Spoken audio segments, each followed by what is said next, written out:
Isang magandang araw po sa inyong lahat, mga minamahal kong mga kapatid sa Panginoon. Ito po ang inyong lingkod, si Pastor Ruel Camya po, mula po dito sa Winnipeg, Manitoba, Canada. Para po sa ating pag-aaral ng salita ng Diyos, ngayon pong umaga, welcome po sa Tinig ng Pag-asa. Dalangin po ng aking puso na datnan po kayo ng pamamahayag na ito na kayo pong lahat ay nasa mabuting kalagayan. Ang pag-aaral po natin ngayong umaga ay pinamagatan ko pong To Whom Shall We Go? Hahanguin po natin ang pag-aaral na ito sa John chapter 6 verses 60 hanggang 70. Samahan po ninyo ako sa pagbasa ng mga talatang ating pag-aaralan. On hearing it, many of his disciples said, "This is a hard teaching. Who can accept it?" Aware that his disciples were grumbling about this, Jesus said to them, "Does this offend you? Then what if you see the Son of Man ascends to where he was before? The Spirit gives life, the flesh counts for nothing. The words I have spoken to you, they are full of the Spirit and life. Yet there are some of you who do not believe." For Jesus had known from the beginning which of them did not believe and who would betray him. He went on to say, "This is why I told you that no one can come to me unless the Father has enabled them." From this time, many of his disciples turned back and no longer followed him. "You do not want to leave me too, do you?" asked Jesus the 12. Simon Peter answered him, "Lord, to whom shall we go? You have the words of eternal life. We have come to believe and to know that you are the Holy One of God." Then Jesus replied, "Have I not chosen you, the 12? Yet one of you is a devil."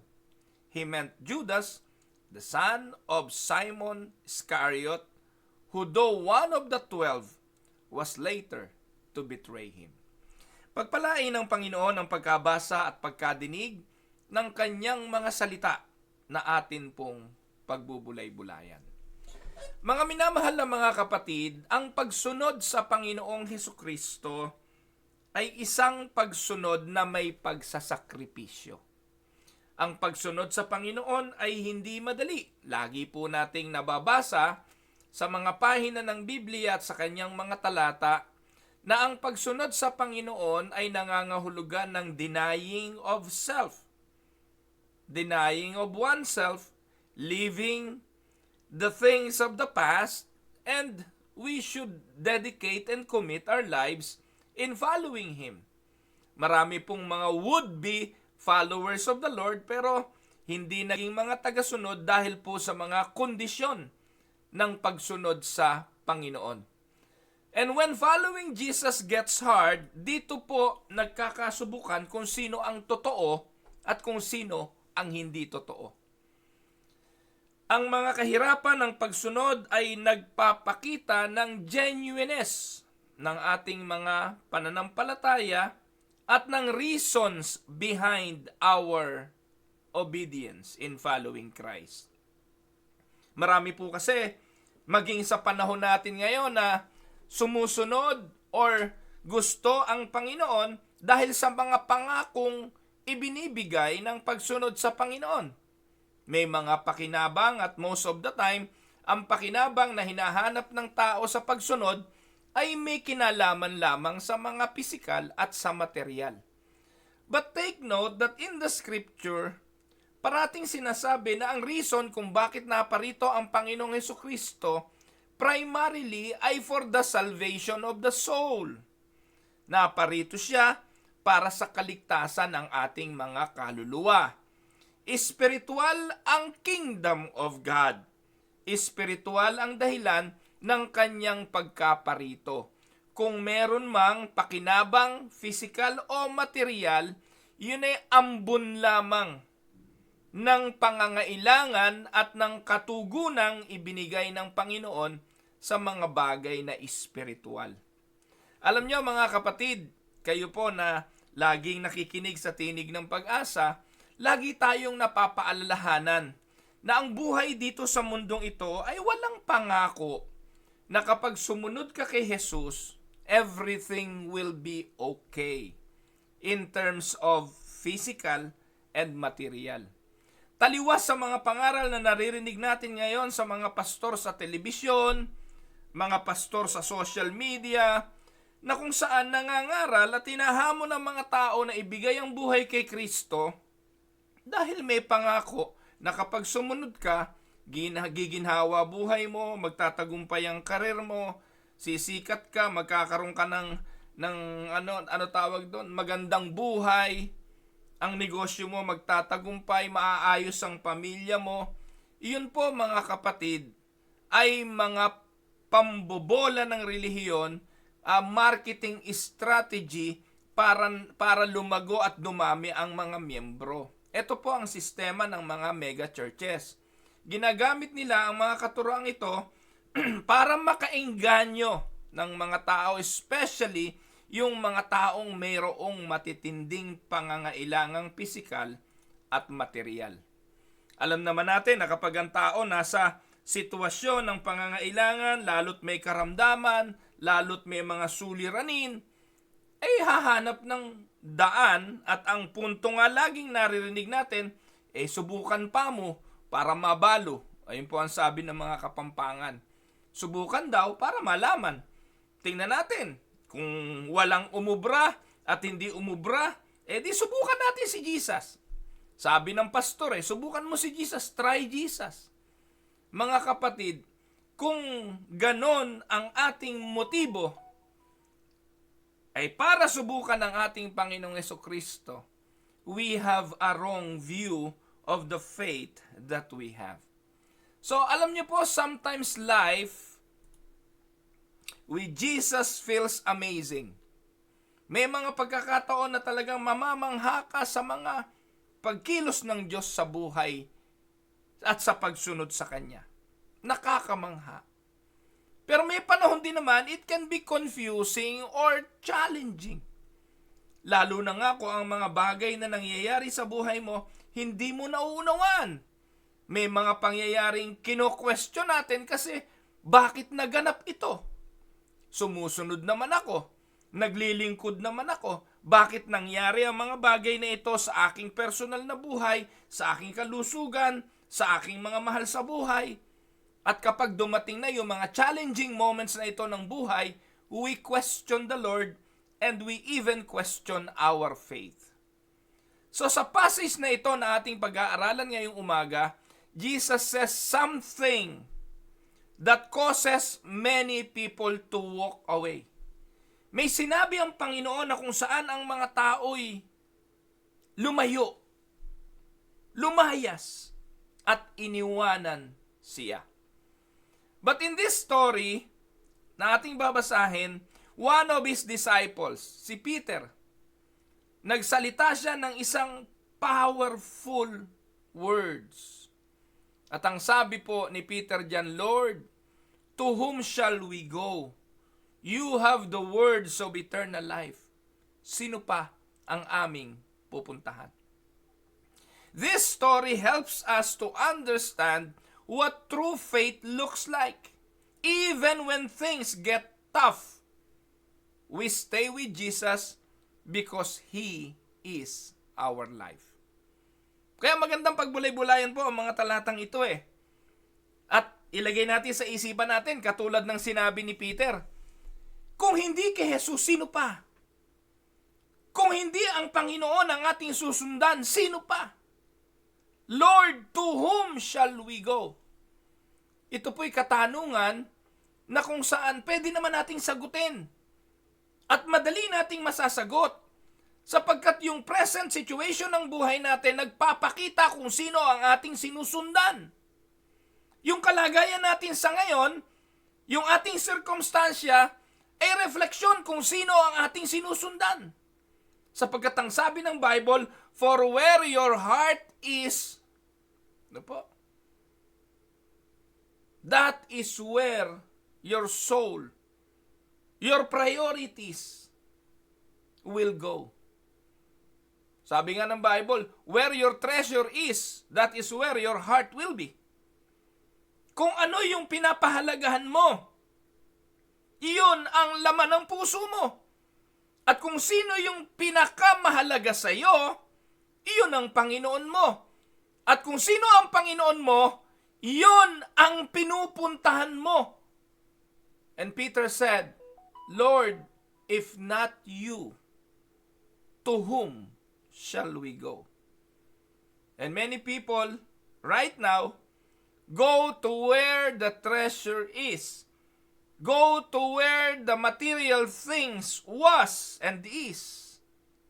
Kaya magandang pagbulay-bulayan natin ang mga bagay na ito. Ano po ba ang context? Again, kapag kayo mag-aaral ng salita ng Diyos, laging hahanapin ang context. Paano hahanapin ito? Tingnan natin kung anong nangyari bago ang mga talatang ating binasa. What happened before this? That is the context. So earlier in John chapter 6, makikita po natin, si Jesus ay nagpakain ng 5,000. Kaduktong po ito, mga kakapatid, kung babalikan natin yung pag-aaral natin kahapon, pagkatapos na ang Panginoon ay nagpakain ng 5,000, hinabol siya ng mga tao, ng daming sumunod sa kanya, at gusto siyang gawing hari. Pagkatapos po ng bagay na naranasang nagiging katugunan at provider si Jesus ng mga bagay na material, they want Jesus to be their king. Pero alam naman natin na ang Panginoon di naman naghahanap ng mga followers at tagasunod para siya'y gawing hari. So intusan niya ang mga alagad, sumakay ng bangka, pumunta sa kabilang ibayo. At ang Panginoon, ang sabi, pumunta sa bundok at nanalangin. Tapos yung kahapon ang ating pag-aaral, dumaan sa bagyo, sa unos, sa mga alagad, at lumakad ang Panginoon sa ibabaw ng tubig. Kung gusto niyo malaman ng kwento at ang mensahe tungkol doon, kahapon tinalakay ko yon. So ngayon, tingnan natin ang ibang senaryo. At ang sabi, dito, after feeding the 5,000 sa John chapter 6, people with just 5 loaves of bread and 2 fish, nabusog sila, 12 basket pa sobra. Pagkatapos po noon, yung pangyayari kahapon, he walked on the water. And the crowds were amazed. But when they followed him, sinundan pa rin siya ng mga tao, Jesus didn't give them more food. Hindi na nagpakain ng Panginoon. Instead, sinabi ng Panginoon ang isang bagay na mahirap nilang matanggap. At ito'y matatagpuan natin sa John chapter 6, 35 and 53. Kung saan sinabi ng Panginoon, I am the bread of life. Unless you eat my flesh and drink my blood, you have no life in you. Ulitin ko mga kapatid, nagpakain ng Panginoong Jesucristo ng tinapay at ng isda, pantugon sa kanilang pisikal na pangangailangan. Pagkatapos nating kumain, pagkalipas ng ilang oras, magugutom uli tayo. At pag nagutom na tayo, hahanap tayo ng makakainan at kung sinong nag-provide ng kinain natin na kalipas, doon din tayo pupunta. And these are the reasons why people are following Christ. Pagdating sa chapter 6 verse 35, idiniklara na ng Panginoon ang isang bagay na nakadisappoint sa mga tao. Sinabi niya rito, no, in essence, no po, habol kayo ng habol sa akin dahil gusto niyo tinapay. Habol kayo ng habol sa akin dahil gusto niyo pagkain. Gusto kong sabihin sa inyo, ako ang tinapay ng buhay. Now, if you are listening to that word of the Lord, ikaw na nakikinig doon, sasabihin mo siguro, hindi ka namin gusto.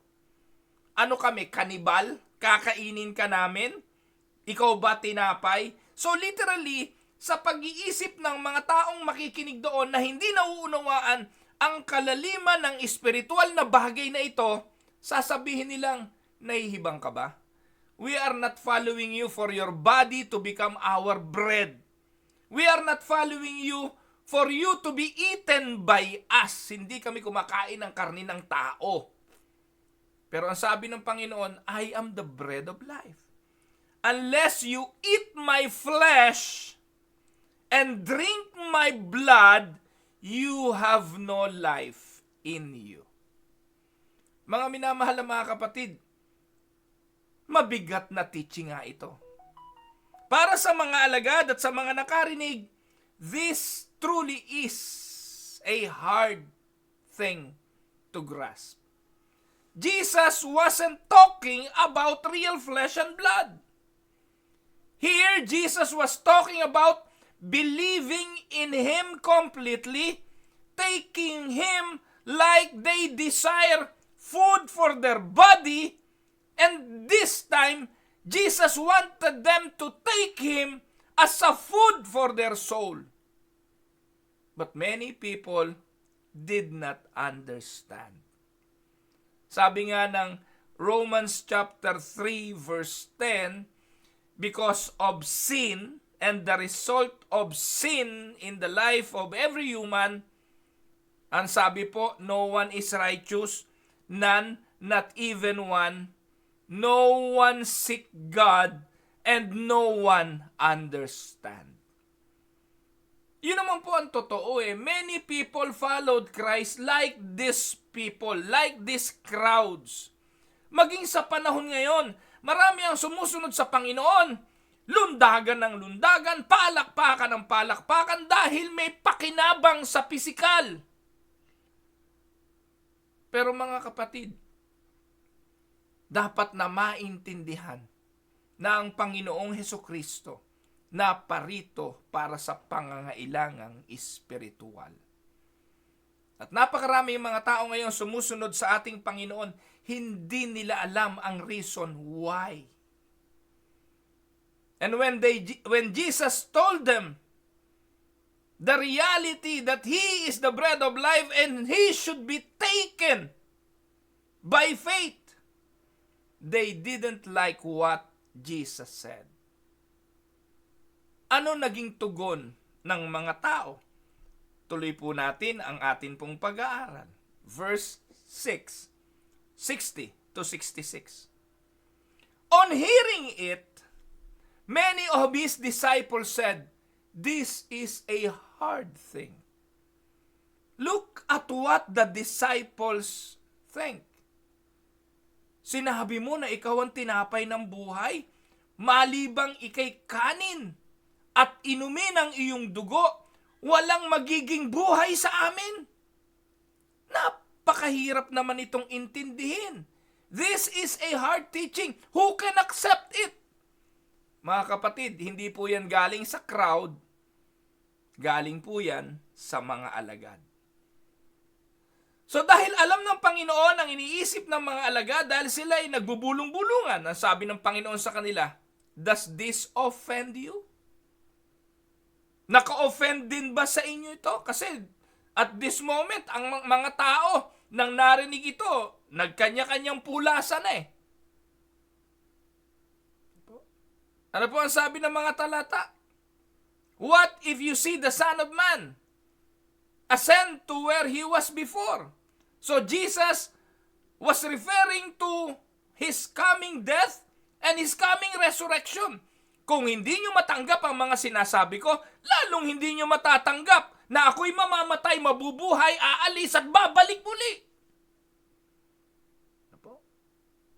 Paano nyo pa maiintindihan yon? Kaya ang sabi ng Panginoong Hesukristo, ito ang dahilan kung bakit lagi kong sinasabi sa inyo na malibang dalahin kayo ng Ama, no one can come to me unless the Father has enabled them. No one can come to me unless the Father draws them. For this, many of His disciples turned back and no longer followed Him. So mga kapatid, this is a hard teaching. Who can accept it? Jesus' words were too much for many people. They were hoping for a powerful king and not a savior who would die for sins. And maging sa panahon ngayon, many people are following Christ for the power, for what they can do, for the miracles.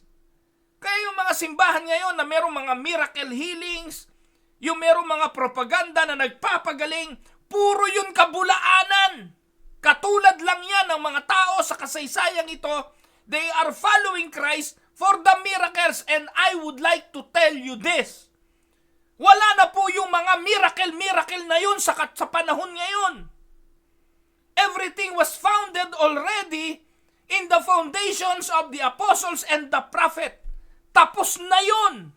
Sa panahon ngayon, wala nang magaganap na pagbuhay ng patay, mga may karamdamang bulag na makakakita, wala na po nun. Ano dahilan?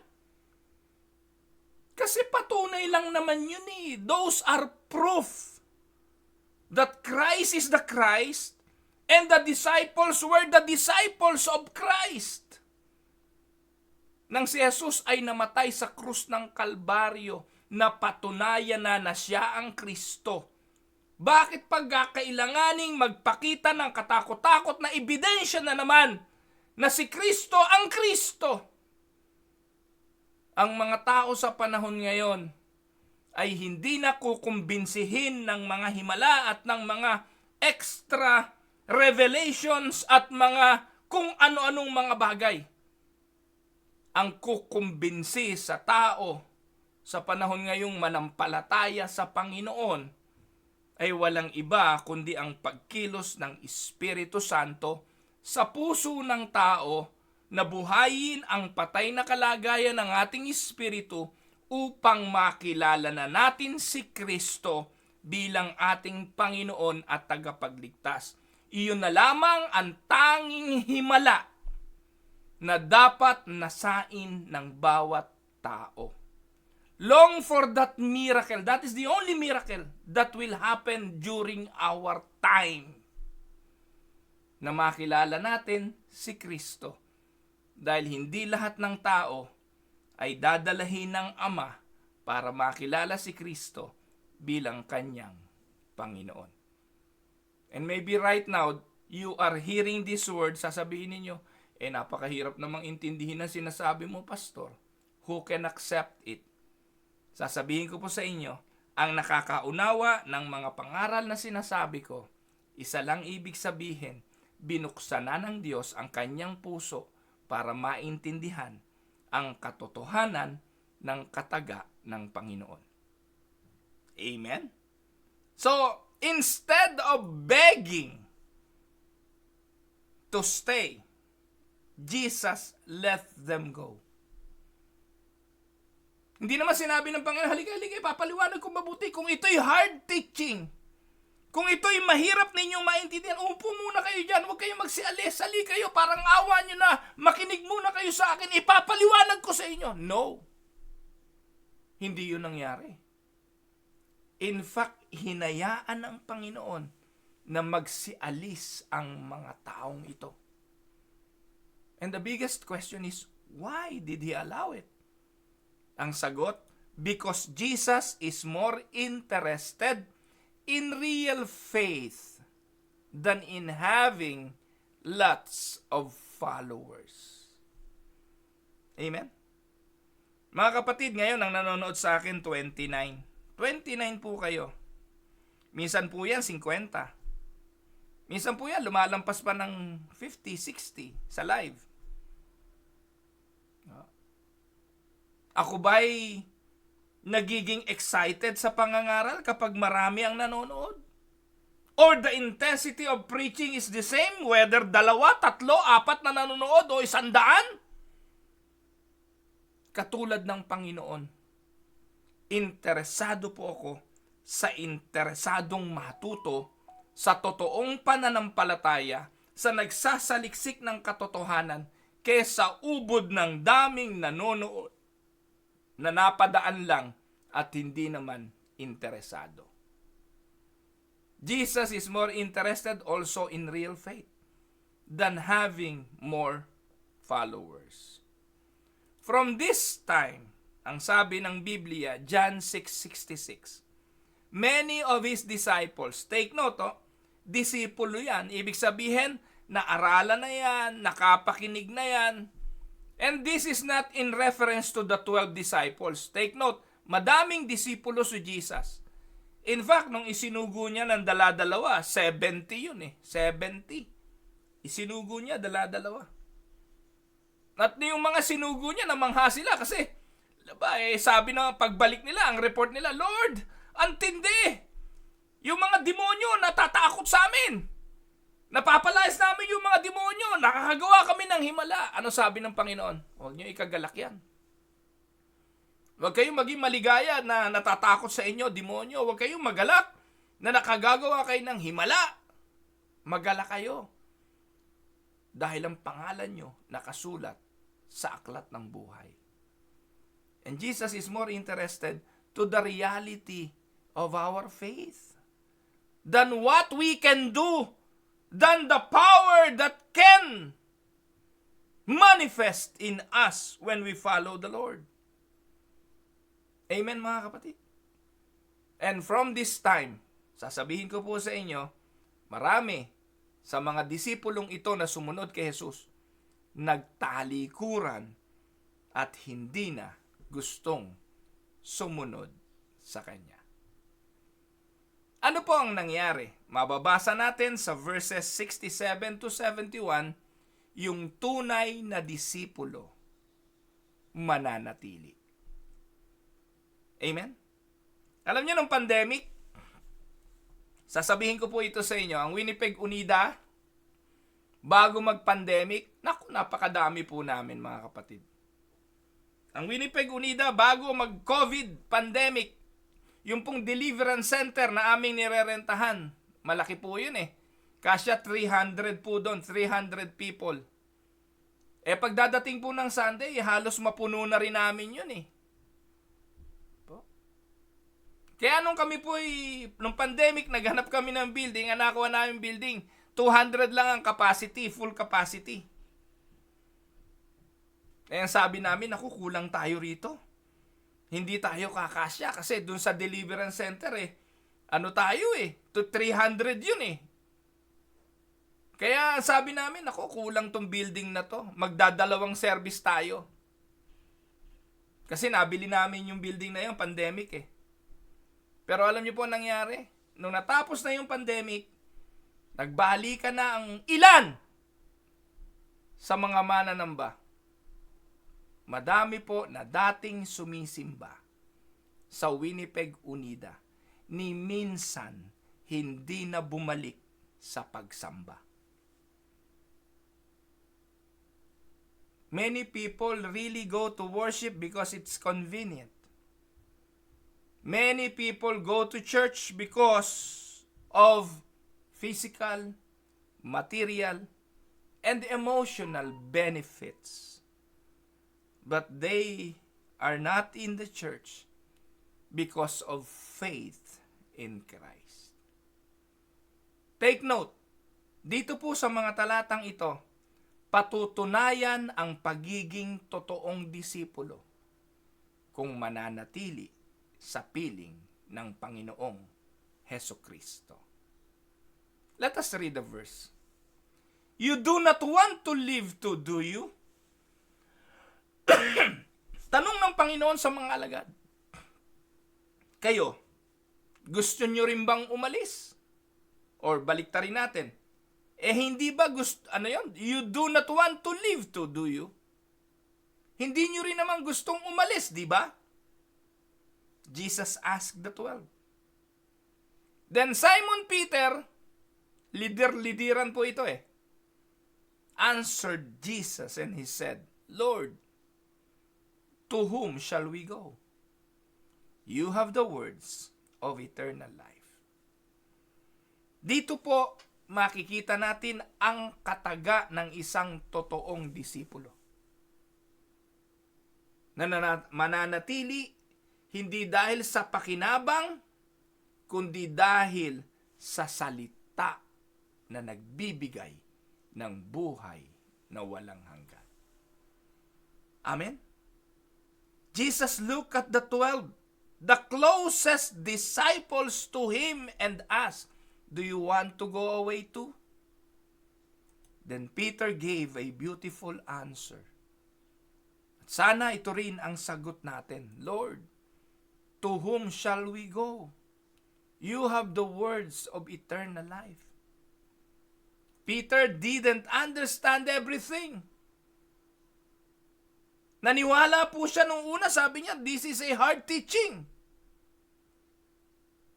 Pero he trusted Jesus. And that's real faith. Amen? He knew there was nowhere else to go. Only Jesus gives us life forever. Amen? Now, anong itinuturo nito sa atin about faith? What this teaches us about faith? Here are some important truths from this story. 1. Take note that following Jesus is not always easy. Sometimes Jesus' teachings challenge us. Importante ito. Dapat pag dumadalo ka sa pananambahan, china-challenge ka ng Word of God. Kaya ako, wine-welcome ko yung mga tanong kasi mentras nagtatanong ang tao, isa lang ibig sabihin, gusto niya tong maunawaan. Kesa naman dun sa, wag na magtanong kasi hahaba pa kwentuhan, hahaba pa ang usapin, inaantok na ako, wala namang interest talaga sa gawain. Yung iba, para matapos na lang, uwi na tayo. Pero alam niyo po, mas interesado ako sa nagtatanong dahil alam ko, gusto niyang matuto pa. And there are things on the teaching of Jesus that is really not easy to understand. And following Jesus is not always easy. But the hard moments reveal who really trust Him and who really did believe in Him. Amen? Second, real faith comes from God. Jesus said, "No one can come to me unless the Father helps him." Sa ibang translation, draws him. No one can come to Jesus unless the Father draws him. Kung nagawa nating lumapit kay Jesus, kung ipinagyayabang nating ako tumanggap kay Jesus, tinanggap ko siya bilang Panginoon at tagapagligtas, magaling ako kasi tinanggap ko siya, yung iba hindi magaling kasi hindi nila tinatanggap, hindi sila nananampalataya, akala mo kung sino ka, tandaan mo, kaya mo lang nakilala si Jesus, the Father draws you. Walang utang na loob sa iyo si Jesus. Kaya mo lang nagawa ang manampalataya na ipinagyayabang mong galing sa iyo, hindi yun totoo. Real faith comes from God and it is the Father who draws us to Christ. Kaya natin nakilala si Jesus, inakay ka ng Ama kay Jesus. Para kang isang ligaw, bulag, hindi mo alam paano pupuntahan ang isang nais mong makita. Like for instance, ito, simpleng ilustrasyon, umattend ka ng concert. May isang nagko-concert na sikat na tao na manganganta, gustong-gusto mo makamayan man lang yon. Gusto mo man lang makadaupang palad, makilala yun. Imposibleng mangyari yon. Punong-puno ng napakaraming mga tao, pero may isa na humawak sa iyong kamay. Hinawi ang mga tao. Dinala ka doon sa harapan. At inilapit ka dun sa sikat na artista. Ang tanong, sino tong taong ito na merong kakayahang gawin yon? At inireveal na yung palang taong yon ay tatay nung nagpe-perform sa stage. Ganong paraan, dinala ka doon para makilala mo yung kanyang anak. Ganong paraan ginawa tayo ng Diyos na mananampalataya sa kanyang anak. You have no capacity but the Father draws you to His Son. If you believe in Jesus, it is because God is working in your heart. Amen? Pangatlo, God keeps true believers close. Even when things get hard, God helps us keep trusting Him. True believers might struggle, but they don't give up on Jesus. Just like Peter's declaration, "To whom shall we go?" There is no other option. Wala na tayong pupuntahan para sa pangangailangan ng ating kaluluwa, maliban sa Panginoong Jesus. Amen? Now, pumunta tayo uli and I will give you another illustration. The illustration of the lifeboat. Ano pong kwento? Imagine ninyo mga kapatid na you are on a sinking ship. There's only one lifeboat and Jesus is in it. Some people don't like how it looks like. Some say the boat is too small. I don't like the rules. So they jump into the water and they swim away. But you know the truth. The truth that only that lifeboat can save you. So you stay. Even if it is not what you expected. Even if you don't understand everything, you stay. Because you trust the one who holds your life. That is how it is. Wala ka ng ibang pupuntahan, kaya you will stick with Christ. Pandemic or non-pandemic, you will stick with Christ. Ano pa ang ilang mga talata na pwedeng makatulong sa atin? Romans 10:17, faith comes from hearing, and hearing through the word of Christ. Ang sabi ni Peter, to whom shall we go? Lord, to whom shall we go? You have the word of eternal life. Mga kapatid, kung narinig ninyo ang panawagan ng ating Panginoong Hesukristo at ang pangaral ng Ebanghelyo at pinagkalooban kayo ng pananampalatayang makilala si Kristo, biyaya yun ng Diyos. John 10:27-28, ang sabi, my sheep hear my voice and no one will snatch them out of my hand. Yung makakarinig ng panawagang ito ng Ebanghelyo ay ang mga tupa. At ang mga tupang ito, walang makakaagaw sa aking mga kamay. Yan ang sabi ng Panginoon. At kung tayo'y nasa kanyang mga kamay, ang sabi ni Pablo sa Pilipos 1:6, siya na nagsimula ng mabuting bagay ay tatapusin niya ito. He who began a good work in you will carry it on to completion. Amen?